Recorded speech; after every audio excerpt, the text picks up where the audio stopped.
how to do it. Awesome, thank you. And we'll get going. So just a reminder, this meeting is being recorded, so please stay muted unless you have something to say. And if you could leave your videos on, that would be appreciated if you're able to. Just helps people connect more. These recordings are available at wikiwatershed.org/DRWI, so that you can find this recording there, and all of our previous monthly meetings are there as well. These meetings are every third Thursday of the month from 2:30 to 3:30.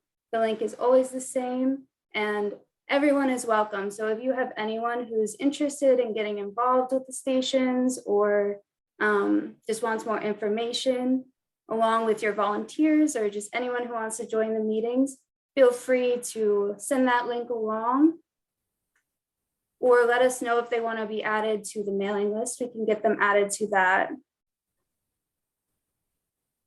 These meetings are for groups working in the DRWI, the Delaware River Watershed Initiative, groups working in the Delaware Basin with the sensor stations, but not necessarily associated with DRWI, and folks working with the sensor stations that are also outside of the Delaware River Basin. And these meetings are funded and supported through DRWI funds, but also through seesaw funds if it's not in, or if it is in Pennsylvania. I'm going to be going through some of these slides that we go over every month just a little bit quicker because we have a bit more Stroud updates than we usually do. But if you want more information on the DRWI, you can go to 4statesonesource.org, find more information there. And the goals for these meetings are just to provide a time to check in, ask questions, connect with each other, network, allow you guys to have time to ask us questions that you might not necessarily have the time for otherwise, and also to learn more about what other groups are doing with the sensor stations and their data. And all of this is to support gathering good data and using it purposefully. The Stroud Center facilitators are Dave Bressler, myself, Rachel Johnson, Krista Reeves, and Shannon Hicks, who's the inventor designer. And I wanted to take a minute just to welcome Elena Hadley, who was introduced in the last meeting, but we were both in the field, so I don't think she had a time to properly introduce herself. She recently started helping me with all my maintenance visits, so some of you may have met her so far, but since a lot of you will be getting to know her over the next couple months or years, I wanted to give a space for her to quickly introduce herself, tell you guys a little bit about herself. So Elena, if you want to take a minute, say hi. Hello everybody. I'm scrolling through and I see a couple familiar faces. Maybe I've met you in New Jersey or Pennsylvania already at one of our sites with Rachel. My name's Elena. I graduated from UMass Amherst with a degree in environmental design. And as a landscape planner, kind of all over the world through my studies and graduate studies in Brazil and Prague, we rely on the data of our streams, especially going to create regional change or international change. Specifically, some of our focus were biocorridors. And so creating this network through the Mayfly, through you guys, all being stewards of your watershed is so important for lasting change. So far, I've joined Rachel and Shannon, Dave Bressler here at the Stroud Water Research Center. I think back kind of as soon as the meltwaters went, so around March, I think. And I've been having a blast doing field work with Rachel and meeting some of you and hearing your passion about your streams and rivers and what you're doing with the data is really exciting. And learning a little bit more about the engineering side from Shannon and Rachel as well. Good to connect. Thank you. Thank you, Elena. Super happy to have you. And yeah, her help has been extremely helpful because we have been very, very, very busy. As always, we have Carol Armstrong and George Seeds as our Master Watershed Steward facilitators, all-star volunteers. And the Stroud Center DRWI leads are John Jackson, Matt Earhart, and Dave R. Scott.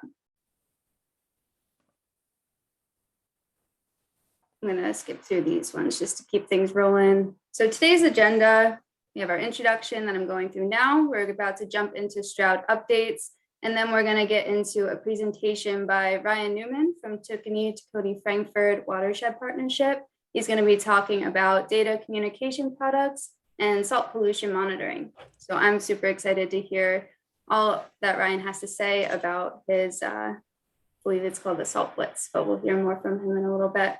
Then we'll have hopefully a few minutes for general discussion, questions that you guys can ask us, and a quick conclusion, and then we'll be on our way. So to get into Stroud Center updates, we went over this last month, but since there's a bigger turnout this month, I'll go over it again.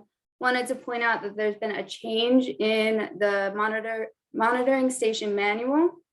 The new format will look like this. It's a searchable format, which has been super useful, super helpful. Words are hard.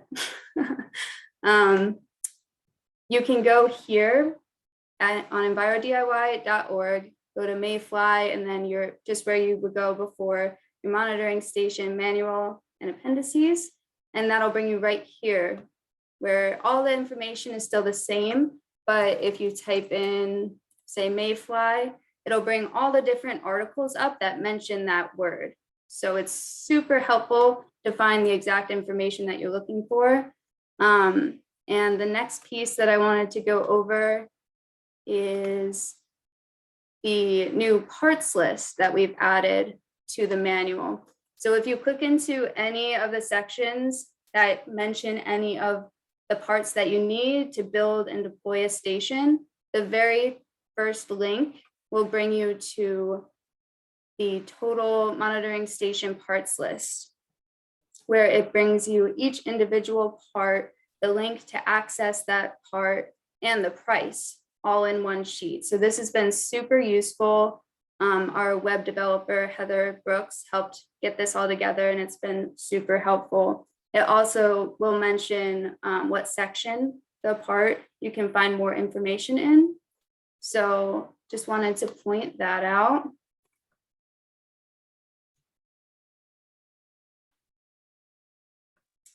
And as a lot of you may know, we have a new generation of the CTD sensor, the Hydros 21 CTD sensor.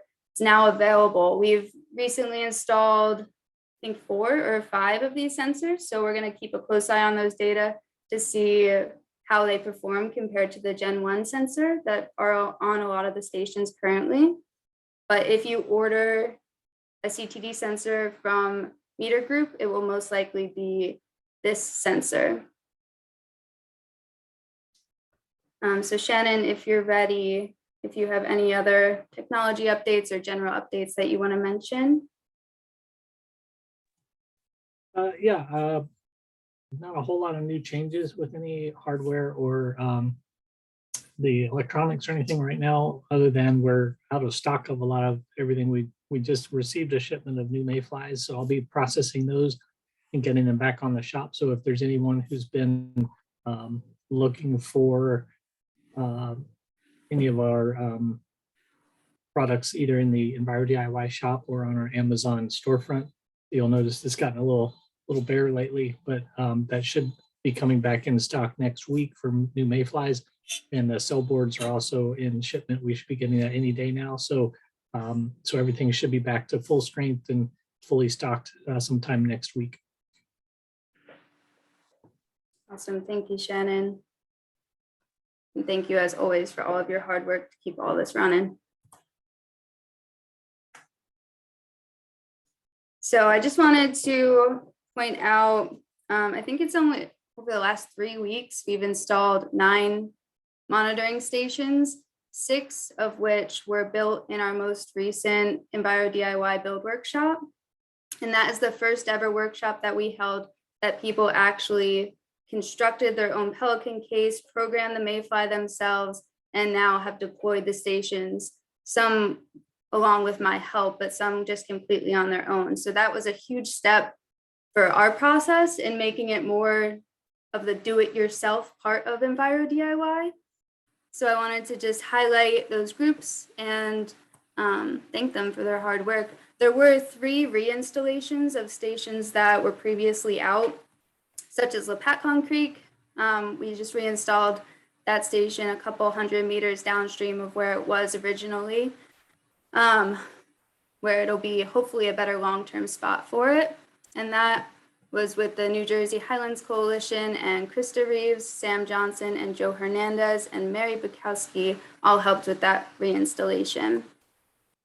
This was the first of the EnviroDIY build workshop stations that got deployed on Antietam Creek at Reading Country Club. And that was with the St. Catherine of Siena School, and Kelly Fries and Steve Chicarico helped with that installation. So thank you for your help with that. There were 2 stations that went out near Trenton, New Jersey on the Assunpink Creek, and that was with Urban Promise. Eric Martin, Nick Ho, and Steve Torto and Dave Bressler all helped with those stations. And the one that's pictured here on the right, Urban Promise and Eric Martin actually had a class come out and learn about the monitoring station. That was really exciting. And then we had one go out on Muddy Run, or a tributary to Muddy Run at Palatine Branch. This was with South Jersey Land and Water Trust. Jenna Hamill built and deployed this station, and Elena Hadley helped with that installation.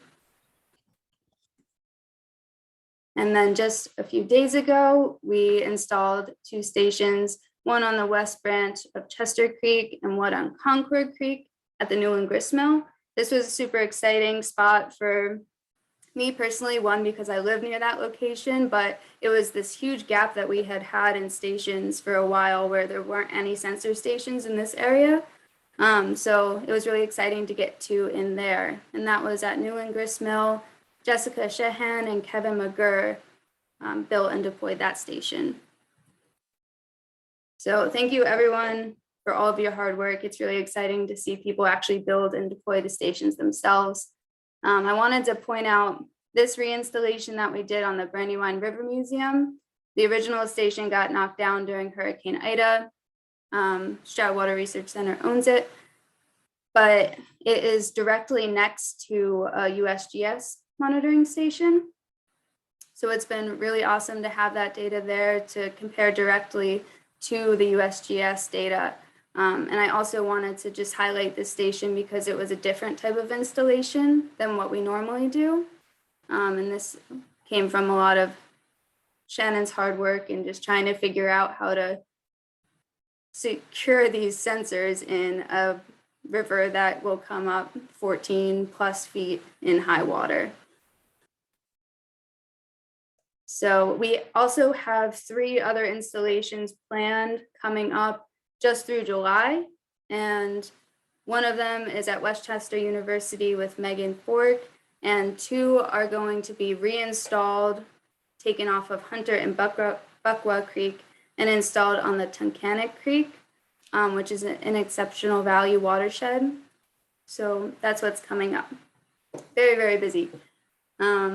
That's it for our installs, and just wanted to point out this form again, our monitoring station service request form. Since things are really busy right now, if you're able to use this form, if you do have normal maintenance needs, it'll help us prioritize and get to your station sooner. So that form is found on wikiwatershed.org/DRWI. And again, there's a bunch of resources available at that same link, so feel free to go through and explore those resources if you need. So does anyone have any questions before we move on to our presentation for the day?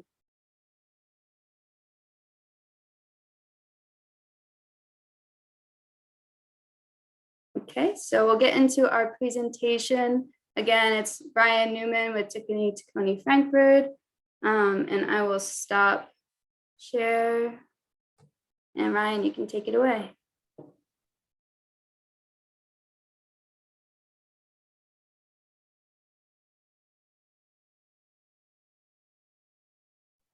So, hello everyone.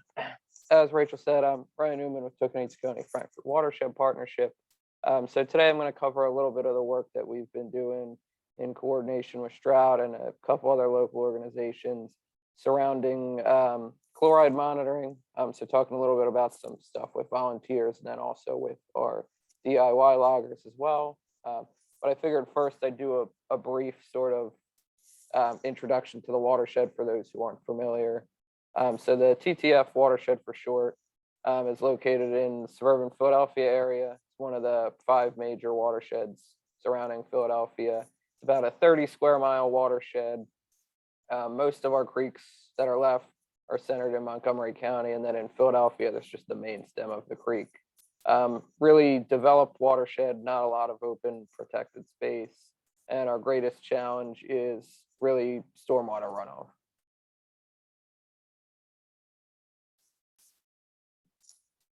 So sort of to, I guess, preface why we started looking at chloride and to give a little background to what led us to where we're at now. So we originally had 2 DIY loggers and I think installed in the summer of 2017 along the Jenkintown Creek, which is the adjacent tributary to where we presently have them installed on the Shoemaker Run Creek. So we got them moved last year at the end of the summer as a way to support a new area where we're going to be doing some restoration work. So along the Shoemaker Run Creek here. So it was sort of in support of that work. And then once we moved the sensor stations, we sort of figured out a lot of stuff about the Shoemaker Run that we hadn't realized before.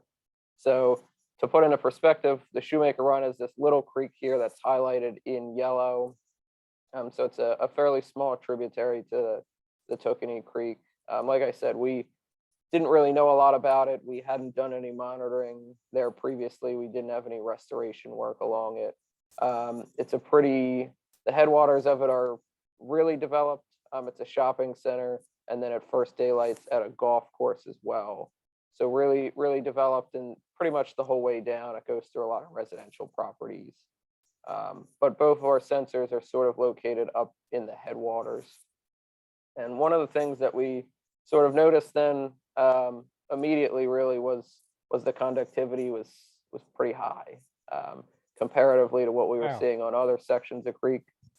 So really, even during the summer, we were seeing levels that were, you can see here, so this is from a couple weeks ago, from June 3rd to June 6th. The conductivity is sitting at over 1,200 microsiemens per centimeter. So pretty much throughout the year, it's well over 1,000 still. So that was sort of our first indication that we might have some issues with chloride or other problems along this tributary. And like I said before, we really had no idea of this before we actually moved the sensors for a different purpose.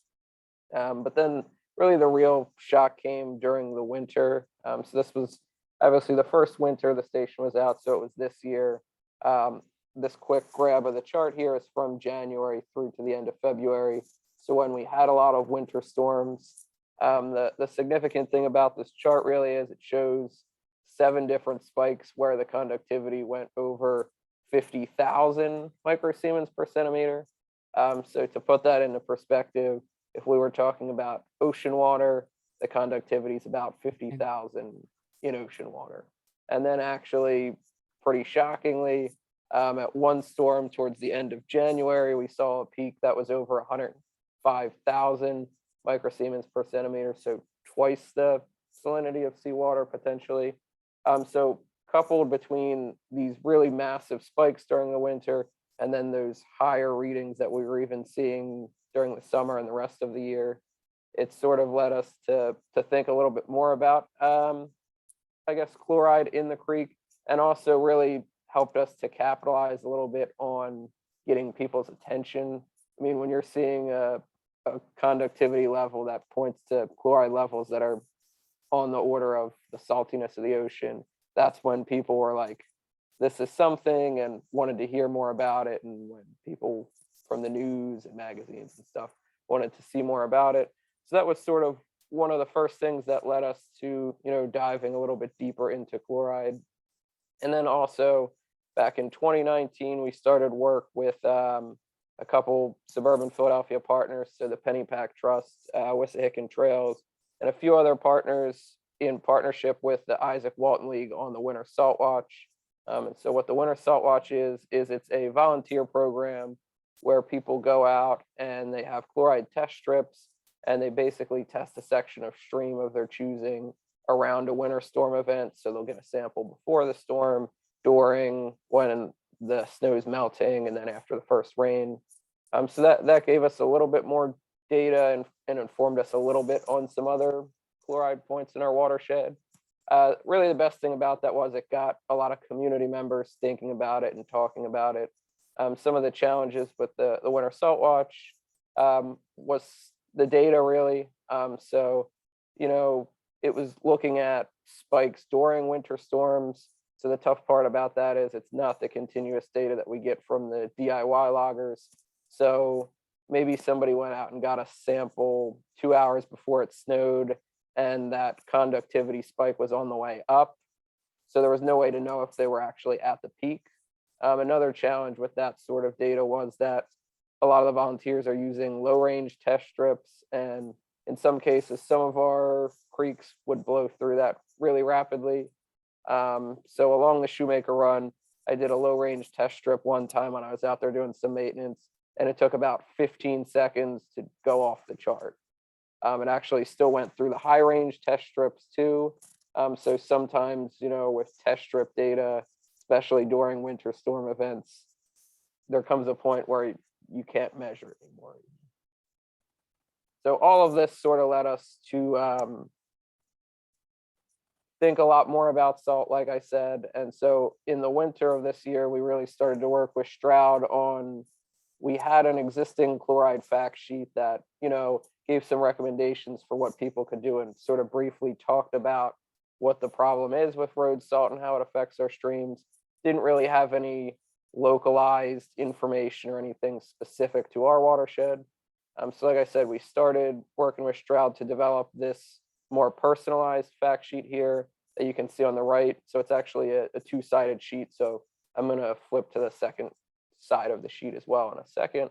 But it really just has some compelling graphics on here, some really good numbers that really put into perspective how much salt is there. And then here at the bottom right is a map then that was sort of meshing together a lot of different chloride data that we had. So it was looking at DIY data, which was the continuous data, some volunteer data, as well as some staff collected data on chloride as well. And it was really just to simplify, going based off of the color coordinated numbers here are the color coordinated numbers are based off of where it basically falls in the range of the EPA threshold for long-term health of aquatic organisms. So, the ones that are red are above that 230 milligrams per liter. The ones that are below, orange is approaching that, yellow is pretty below that. Obviously, we didn't have any green in our watershed, which sort of spoke volumes at that. But really, this graphic just to simplify sort of the issue that we're talking about. So here's the backside then. So what we did with this fact sheet was we shared it with the local community. We sent it out in our newsletters. We shared it with municipal officials, sort of as a way to localize the problem and get people thinking a little bit more about it. So we are sort of in the initial stages of engaging the community about the issue, really. One of the thoughts that this sort of raised then, though, was, and I'll flip back briefly. So if you're looking at this map here that we have at the bottom right, the data set for the whole watershed is sort of incomplete. So there's a couple sections of creek that you'll see are blue that don't necessarily have data for it. So it got us to thinking about how, as a small staff with limited resources, how we can get a better feel for what the chloride is throughout the year on all of these sections of creek, and how we can engage volunteers in that process then. So what that led us to then really was planning a chloride blitz. So what a chloride blitz is, if you're familiar with the term of like a bio blitz, where people just go out and try and document as many species as they can over a set amount of time. This was a similar thing where we would work with volunteers and they would go out over like a day, over a set amount of time, and just try and get as many samples as they could that we would then analyze for conductivity and chloride to give us really just a picture of the watershed. So really just focusing in on a snapshot of what the chloride level is on all these sections of creek in the watershed at a set amount of time. So, you know, like I said, it was going out over the course of a couple hours at base flow conditions. Everybody was following the same procedure. We used the same bottle of test strips. We used the same conductivity meter. So everything was uniform and we were getting a solid picture of what the watershed looked like at that time. So as for timing wise, you know, typically a lot of the times when we're talking about chloride, we're looking at the winter time. And, you know, a lot of our work with Stroud here in revamping the fact sheet there was thinking about, well, how can we communicate that data where it's not just talking about the winter time? Because we know there's huge spikes during the winter time.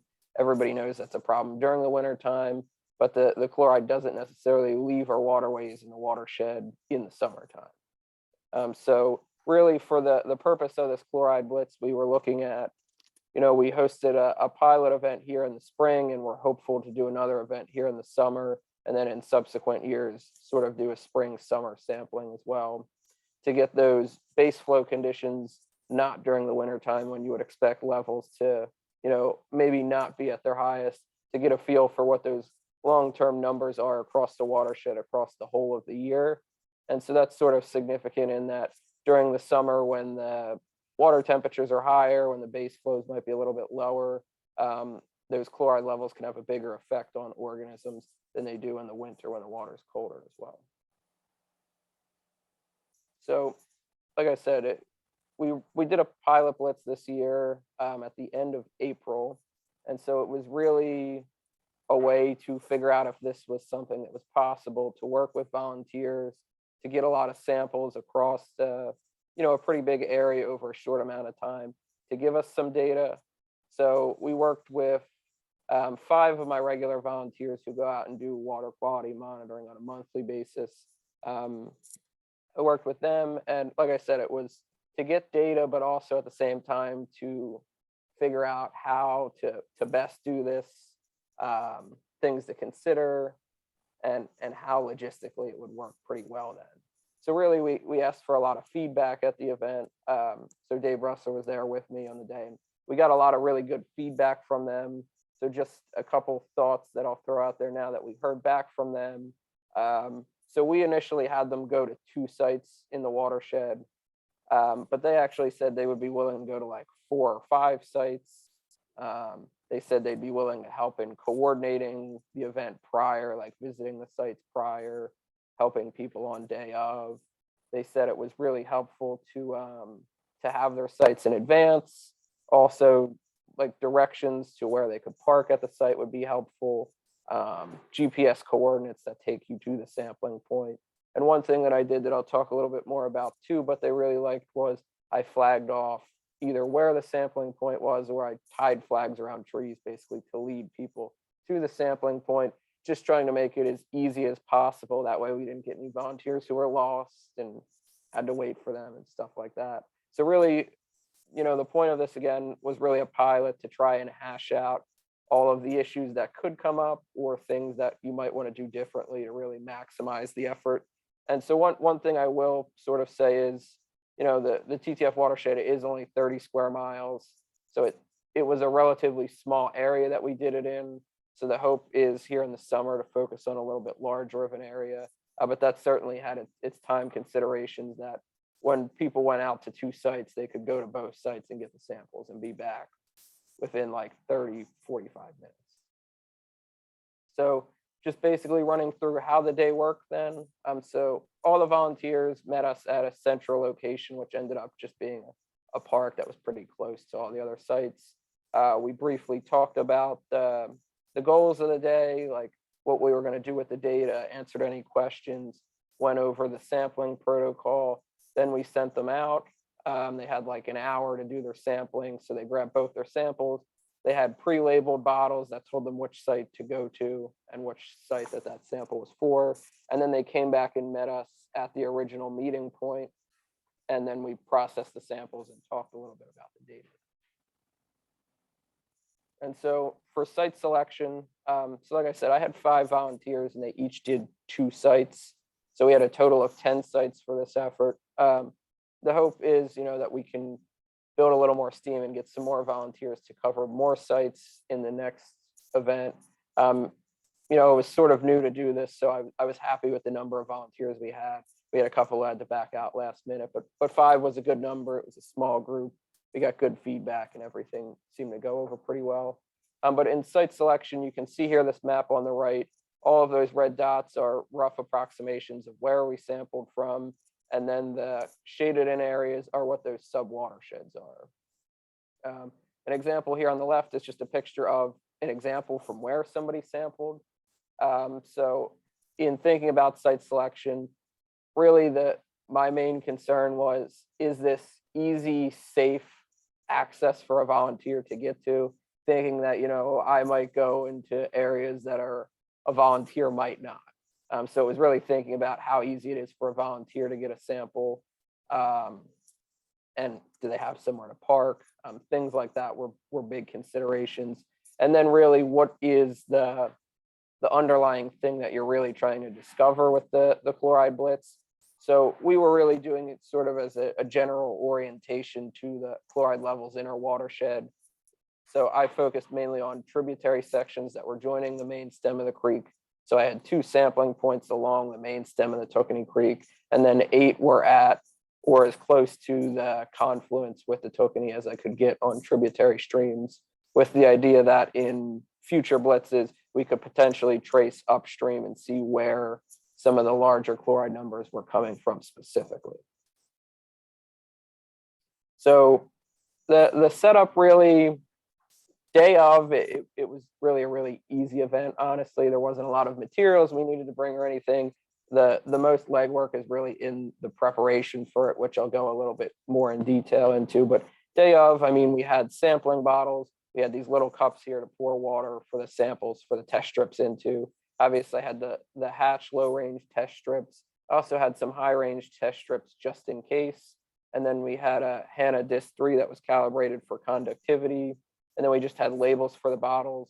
And we had a couple graphics and different visualizations that I'll talk a little bit about later. But that was really honestly all the materials we needed. And then I like I said, I flagged the sites, so flags. So material wise, it wasn't too bad to pull everything together. And then sort of like I said, preparation was really key for the day. So making sure the volunteers were prepared, they knew what they were getting into, they were comfortable with what they were doing. The sites were good. So for the volunteers, like I said, they were people that I've worked with before that I'm pretty familiar with. So they were sort of comfortable doing sort of what we had in mind. And so in advance of this, me and Dave did a presentation for all my volunteers to gather like interested people back in March that really just highlighted sort of our thoughts, asked for their opinions on sort of how to do things, and then just explained what we were going to do with the data. And from there, I had volunteers a few weeks out of the event let me know that they were definitely going to participate in the event. And from there, then I could say, well, this is how many sites we could cover. So it ended up being 10 sites because like I said, we ended up with 5 volunteers. So like I said, they had agreed in advance, and then I gave them their sites in advance. So if they wanted to scout the site, if they were unfamiliar with the area, some people like to have things in advance and do like a test drive, just so they were super comfortable with that too. And in some cases too, the sites that I chose were areas that they were very familiar with and already do their monitoring at on a monthly basis. And then just the day of, we met, and for like half an hour, we talked about the sampling protocol, answered any specific questions, reaffirmed sort of the goals and how we were going to use the data, and then we really sent them on their way. And the other large part of the preparation then was the sites themselves. So like I said, there was certainly a little bit of thought that went into site selection. Like I said, it was sort of the goals and then also ease of access. I did look at briefly too, like land use and how developed an area was. and then the amount of road miles of local roads or state roads that went through some of these subwatersheds. But for the sake of the study that we were doing, because the watershed was so developed, it didn't seem quite like a necessary research question for what we were doing then. But in site preparation, like I said, I went out and saw the sites in like March prior to ever having a meeting with them to see sort of what sites worked. I ended up with a lot more sites than we actually used. But like I said, some of the volunteers that I had were interested in doing some of the legwork of this, like going out and looking at the sites. So it doesn't necessarily have to be all on you to go to all the sites. But I went out then, selected the sites, and from there, I gave the volunteers the sites. I sort of thought about, is this an easy site to find? In some cases, I gave people written directions with pictures. In every case, I at least put a flag like right near the sampling point for where I wanted them to collect the sample. Because in some cases, like I said, it was at confluences where maybe there's a branch of stream here and there's a branch there. Where do you want them to sample exactly? So they didn't get the sample from the wrong spot then. And the nice thing about flagging the site too, which doubled as sort of a de facto making sure they went to the right site, was I had them collect the flags once they got to the site and bring them back. So they weren't leaving them there as trash, but I also knew they found the right site then too. And then just in preparation of the sites too, I went out like during the week before to all the sites again, just to make sure there was no unanticipated changes. So in one site, there was knotweed that had grown up that was 5 feet tall, and you couldn't even see the site if you tried. So I had to go out that week and knock over some of that knotweed and flag that area. Other things to consider were maybe poison ivy grew in that spot, and you don't want your volunteers walking through that, or maybe a tree fell in a spot. So you want to make sure that the sites are what they were when you first looked at them, and they're still safe and easy for people to sample then too. So then just talking about sort of the whole concept of a central meeting point. So here the yellow star is the central meeting point then we did for this event. So like I said, we have a small watershed, so it wasn't necessarily a huge area that we were covering, which is a consideration if you have a large area you want to cover. But we did this central meeting location was a park. Realistically for mine, I think I mapped it out, and all of my volunteers like round trip were driving like 5 to 10 miles to get their samples and then also get back to the site. One of the nice sort of things about the fact that all the samples are spaced out on different sections of creek is that the volunteers sort of trickle in at different times. So as you're processing the samples they bring back, you can get the numbers for one person's samples, and then another person comes back and you can get their samples. And it's not an overwhelming 5 people come back with 10 samples at one time. You're processing all of them, and then they're just sitting there watching you or helping, but it's sort of like a jumbled mess and easy to get confused. It really wasn't like that because everybody was sort of coming back at different times.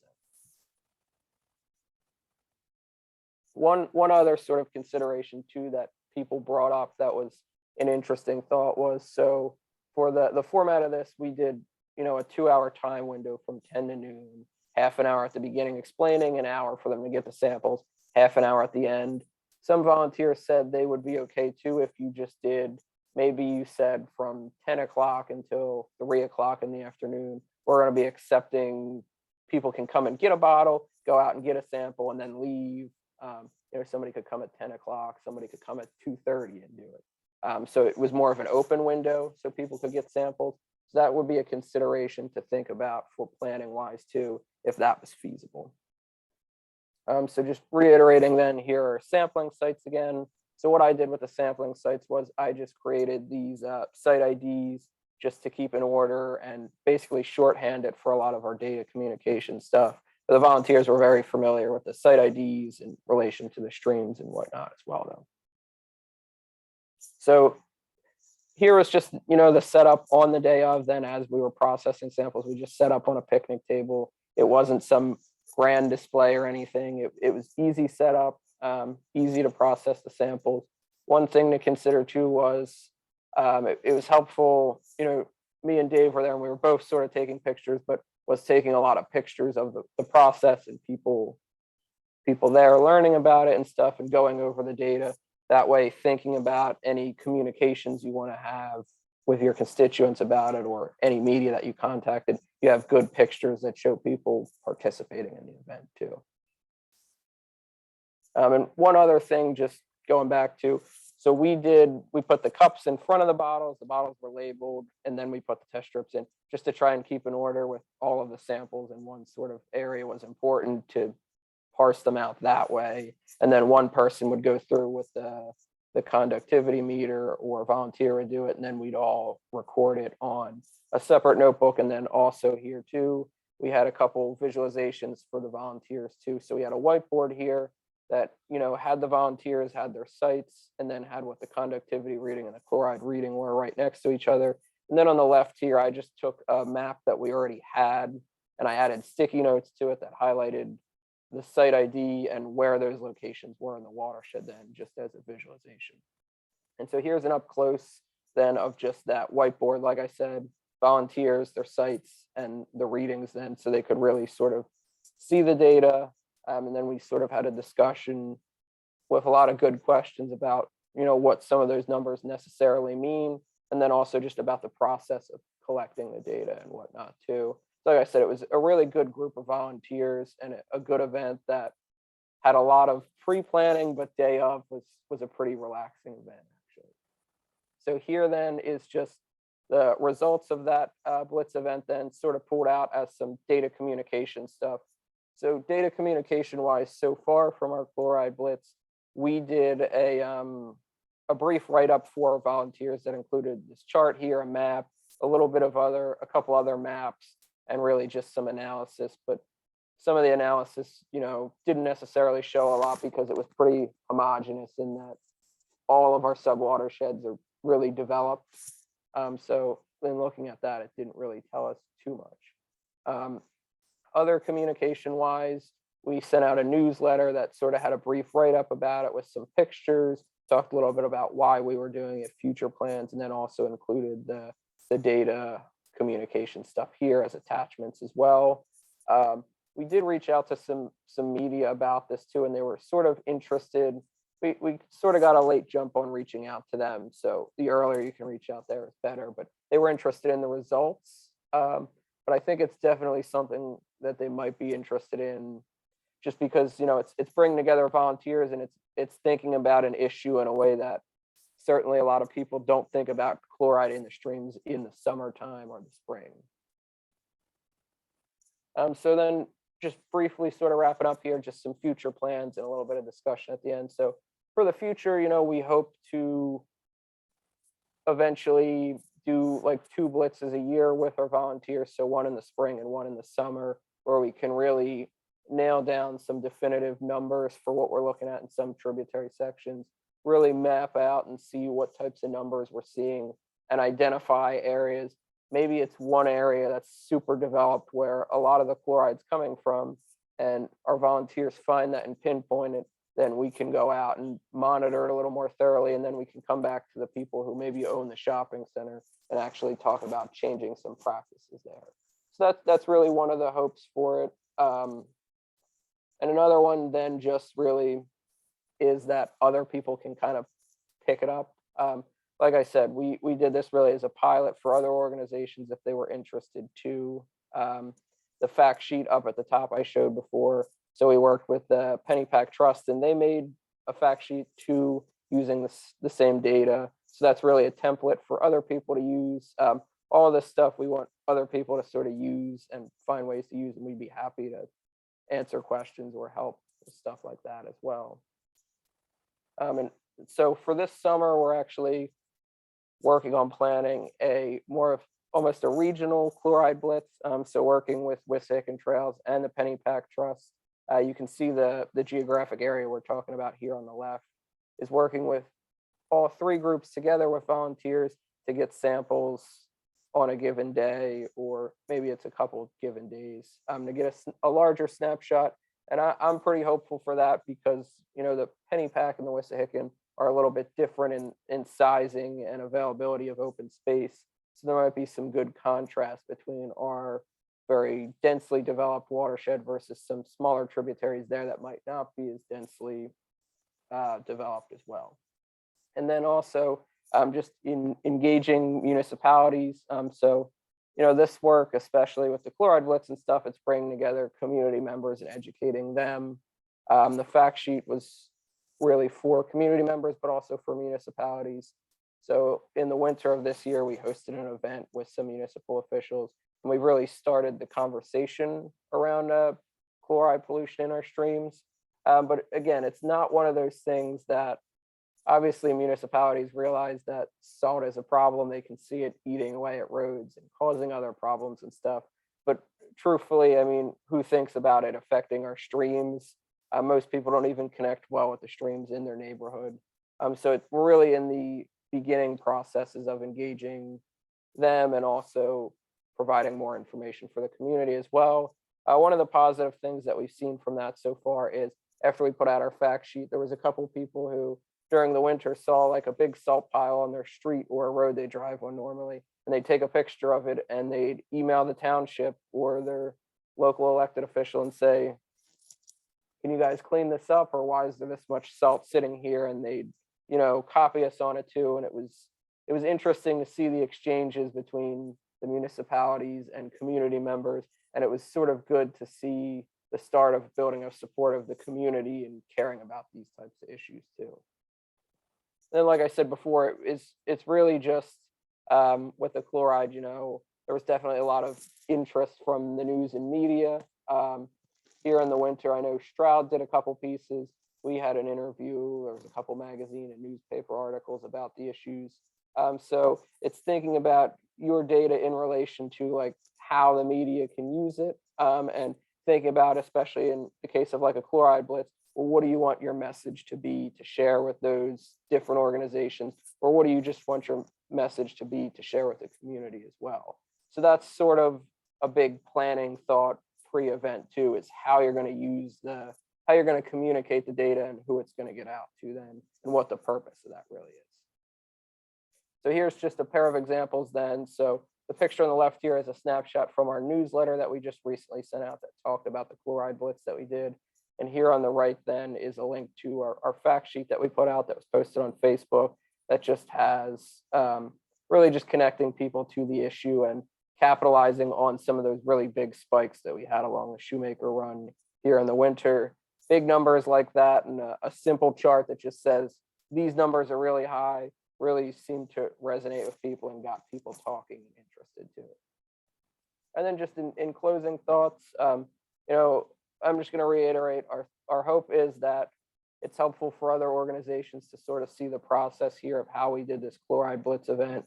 I'm working with Dave right now on putting together really like a streamlined how-to guide and really just questions and thoughts to ask yourself in planning it to make planning something like this super easy. And then also, like I said, with the fact sheet too, is that other people can use that and tailor their data to that. It was really easy to work with Stroud on that and some of the mapping stuff. We thought about questions, and when I helped the Pennypack Trust do it, it was really easy and seamless to do there too. So that is sort of the presentation that I have. If there's any specific questions related to that, or if we want to jump back into the discussion as a whole. That was awesome. Thank you, Ryan. The whole thing really is interesting to I me. had a question. Yeah, I got a couple too. I got a bunch of questions, actually. One is in that last slide, did you plot, I was thinking plot the EC versus the chloride, just see what the correlation was? Because that's always an issue. Yeah, so we didn't necessarily plot against conductivity and chloride on the same plot like that. We discussed it a little bit with volunteers. Really initially for this, it was sort of, like I said, the data was there and we wanted the data, but also to see the feasibility of working with people. So we hadn't quite got into that analysis of looking at that yet too. Okay, well, it's sort of an interesting, I know it's come up before when you have high conductivity, is it chloride or is it some other chemical or ion that's causing that? Anyway, my other question is, have you considered using the extension poles that Mike Bullard invented? And Mike is here, he could chime in. I don't think he has a patent on it, but they were pretty useful. for getting samples. There were long 8-foot poles that you could extend, dip into the river and bring them out as samples. So have you thought about that? There's Mike. Yeah, so I've seen the polls before and talking about other grab samples and stuff too, which I think would be super helpful in thinking about where you're sampling to and opening it to the range of different possibilities to sample. A lot of the sections that I just initially started with were easy ones, not to add like an extra hurdle to. So I tried to pick easy sites for people to sample just initially, as this was the first event then. So as we get into future events, it's certainly thinking about integrating in other technology to sample areas that might be a little more challenging too. Yeah, well, we found them quite useful. You know, you don't have to go down slippery rocks. You just dip the pole in. And I think, Mike, wasn't it like 8-10 feet long? And you had a little cup that holds a sample. No, you're muted, Mike. I can't hear you. You're muted. Yes, they go all the way up to 25 foot. And so for us, it's the safety in terms of the parking place and access, finding those places where you can actually get down into the creek and out the middle of the creek.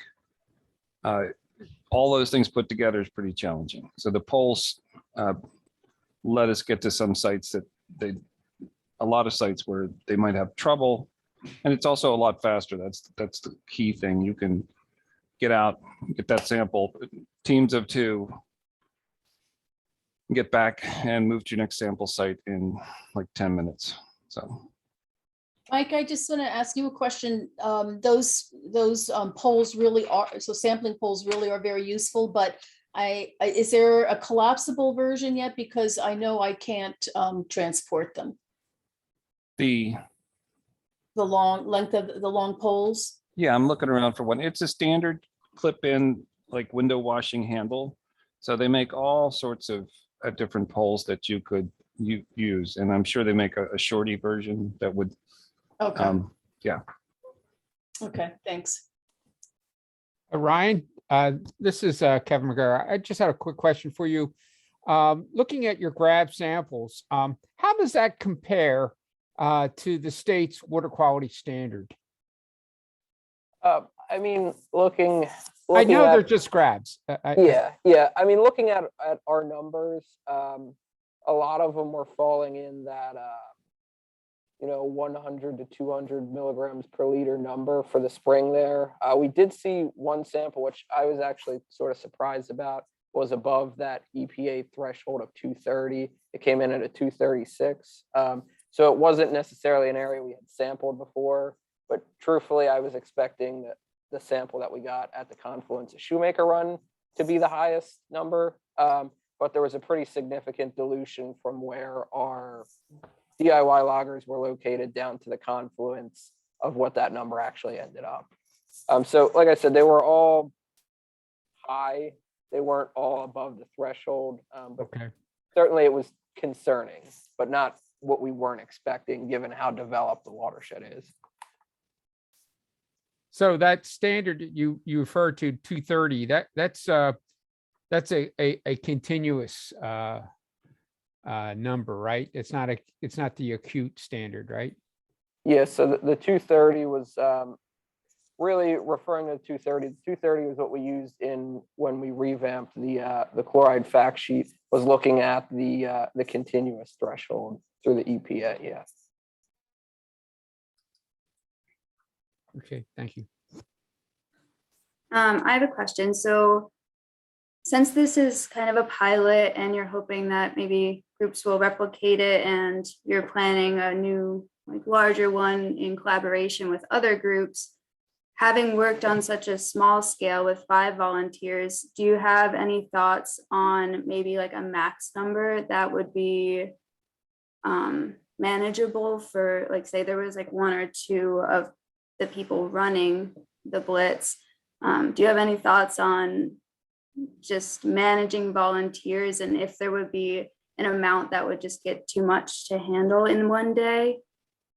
Yeah, I mean, I think one of the considerations with that, and I know a challenge was originally I was sort of hoping for like 10 volunteers and pairing up volunteers initially, but then some volunteers dropped out and we had to change a little bit. I think 10 would be a pretty good number. One consideration if you had a lot of interested people would be to think about that longer time window where people can come and get a sample and drop it off. And then you would just give them a follow-up data product. They wouldn't necessarily be there for the discussion at the end. But the volunteers that I worked with definitely seemed interested in that because it was, we did it on a weekend. So it was more of you could come at your own convenience kind of thing and do it. If that was the case versus here where you had to be there for the 2-hour window. Because I had some volunteers who were interested in doing it, but they all knew the same person and a funeral came up and none of them could do it. So, if we were doing a longer window like that, maybe they could have participated. And another consideration too was that, these first couple volunteers that I did it with, they were very interested in helping to facilitate and help if it was a larger event to manage sites and manage people and that, which was good to hear. Like I said, they were really engaged and seemed super excited about more events too. Yeah, that's awesome. Kind of along those lines too, did you have any specifications on weather, like making sure it wasn't 24 or 48 hours before or after a storm or anything like that? Yeah, I mean, I think I might have not mentioned that, which I should have. These were all at base flow sampling conditions. So typically, that might mean different things for your creek. It hadn't rained in a few days for our creek. Typically, I go for like a 2-day window after the storm would be base flow conditions, knowing how quickly our creeks sort of return to base flow. So having a rain date for this is pretty critical because maybe it's not raining on the day of, but it rained the day before and it rained an inch. You're certainly not going to have people out there sampling because the samples are diluted then. So that's a big consideration is a rain date and sampling at base flow.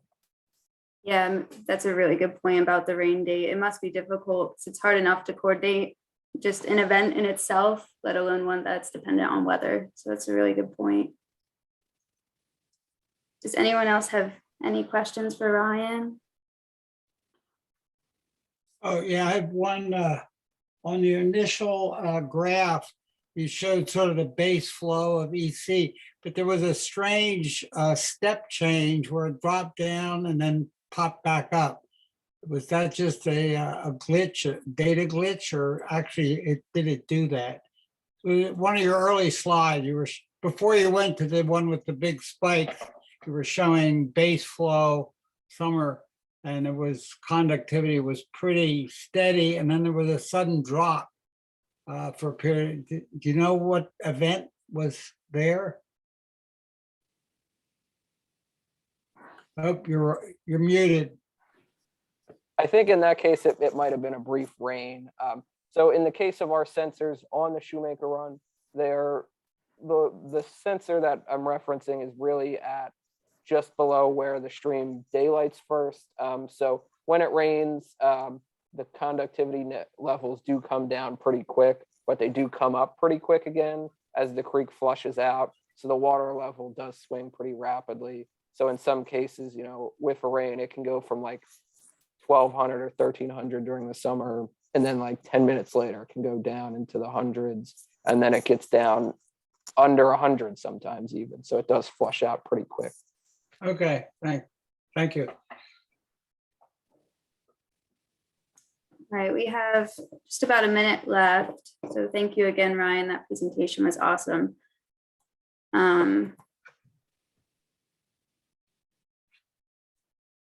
Just to mention again, if you need general support or volunteer support for your stations, there are mentors available.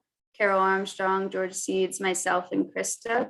Feel free to reach out to me or Dave Bressler if you're interested, or if anyone else is interested in being a mentor, talking about the EnviroDIY monitoring stations and training new people and volunteers, all of that type of information.